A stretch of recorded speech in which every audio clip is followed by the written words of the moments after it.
How's it going, everybody? C-RadTV back here in another video. Of course, another week of the NFL playoffs are upon us. It's time for the conference championship round. This is it. We're down to the final 4 teams in the NFL playoffs. Last week we had 8 teams. This week, and we cut the field in half. We're down to our final 4 to do battle in the AFC and NFC championship games. And after this week, we cut the field in half again, to where by the end of it, we will have our last 2 teams standing, and we will know which 2 teams will be doing battle for the 60th Lombardi Trophy in Santa Clara, California in 2 weeks' time. So anyway, of course, the divisional round for my picks, I went undefeated, went 4-0 with my picks, got them all right. So currently, overall this year, my record is 183, 97, and 1. I'm 7-3 in the playoffs right now. So let's take a look at the championship games and let's see how each game fares out. Let's go. So starting off, we have our AFC championship game at Sunday at 3 o'clock. And everyone keeps saying that 2026 is the new 2016. And based off the AFC championship matchup, that might not be too far from the truth, considering that this was the matchup we had in 2016. New England Patriots, Denver Broncos playing in Denver at Mile High.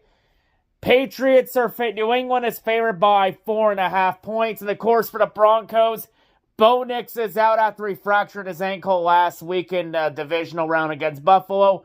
Jared Stidham will be getting the start for the Broncos in his first playoff game, and it's going to be the AFC Championship game with a trip to the Super Bowl 60 on the line.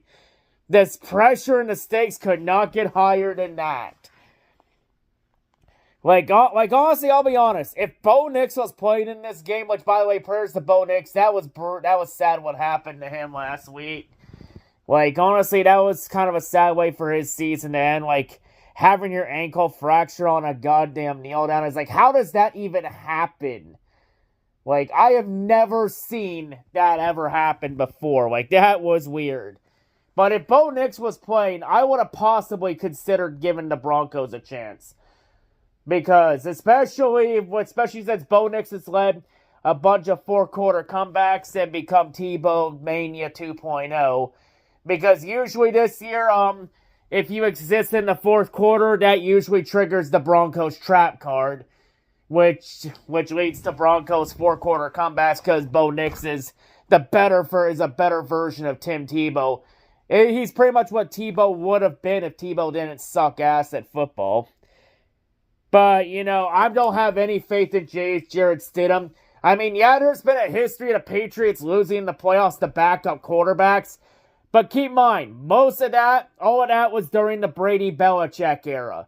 And this era of the Patriots, it's not the Brady-Belichick Patriots. It's Drake May and Iron Mike Vrabel at the helm.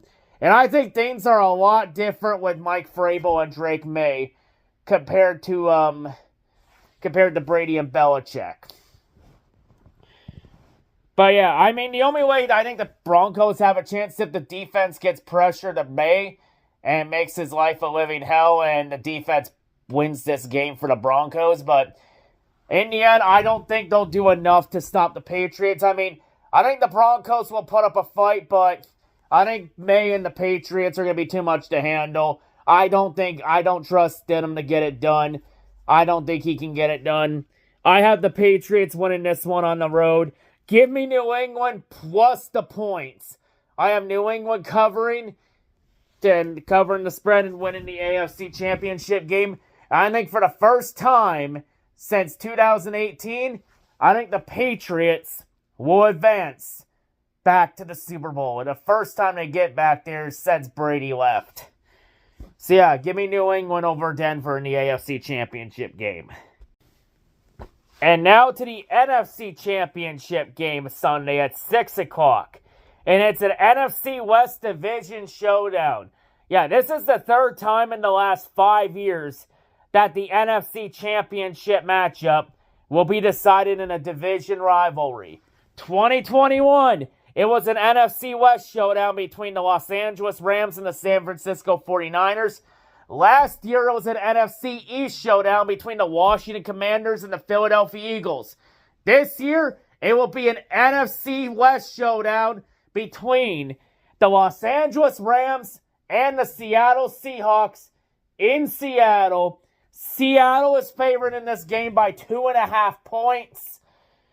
And both teams split the season series in some pretty dramatic, crazy tense games, including that Thursday night week game a few weeks ago that ended in overtime when the Seahawks made the ballsy choice to go for 2 instead of tying the game and giving Stafford an extra possession in overtime when it becomes sudden death. And it worked for Seattle. Like, honestly, those 2 games, Seattle and LA won and split the season series in. Those games, honestly, could have gone either way. Like, they were both 50-50 toss-ups. I think this won't be no different. It will come down to the wire for sure. Like, honestly, I think this game comes down to who gets the ball in the last 2 minutes. And I'll tell you right now, for Seattle, if you want to have any chance at winning this game, you cannot let Matt Stafford get that ball in the last 2 minutes. And Sam Darnold's going to have to play the game of his life because Sam Darnold's worst games this season have both come against the Rams. He had struggled against the Rams mightily. I think the turnover battle is going to be crucial in this game. I think whoever gets that ball in the last 2 minutes, I think can win this game. Now for this, though, I am going with Seattle in this game. I think the Rams are going to blow it. And here are a couple reasons why I have Seattle winning. One is because of the goddamn Pope conspiracy theory. Because with the Pope conspiracy theory, every time we have had a new Pope elected, Seattle has always made the Super Bowl in this millennium. Because, in fact, the last 2 times we've elected a Pope, Seattle made the Super Bowl. Those 2 times, Seattle only had 3 regular season losses those years. And both those times, Seattle went into the playoffs as the number 1 seed in the NFC. And oh yeah, what was Seattle's record this year? Oh shit, it was 14-3. And what seed did the Seahawks enter the playoffs in? Well shit, it was the 1 seed. Crazy how that works. Like, you can question some conspiracy theories all you want, but hey, this one definitely gets results for sure. And here's another reason why I got Seattle. And it's an interesting fact I found out about before I started recording this video. And that's that since the 1970 AFL-NFL merger, no NFL team that plays their home games in a dome stadium has ever won an outdoor conference championship game. Like, it's since that AFL-NFL merger in 1970, dome teams are 0-15 when they play an outdoor conference championship game. So, and the Rams are a dome team, and in this game against Seattle, in Seattle is outdoors at Lumen Field, since Seattle was an outdoor team. They used to be a dome team when they played at the Kingdome, but not anymore. So, based on all these trends favor Seattle.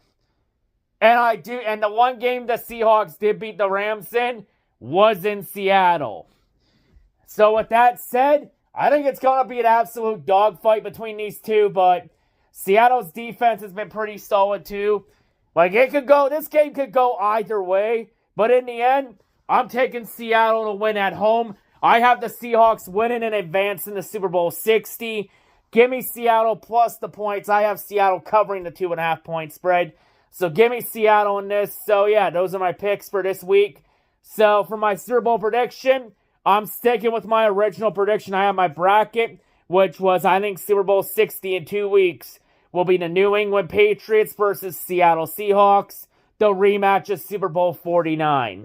But anyway, that's all I got to say. Who goes to Super Bowl 60 and who will be sent to Cancun? Tune in this Sunday to find out. Anyway, I'm out.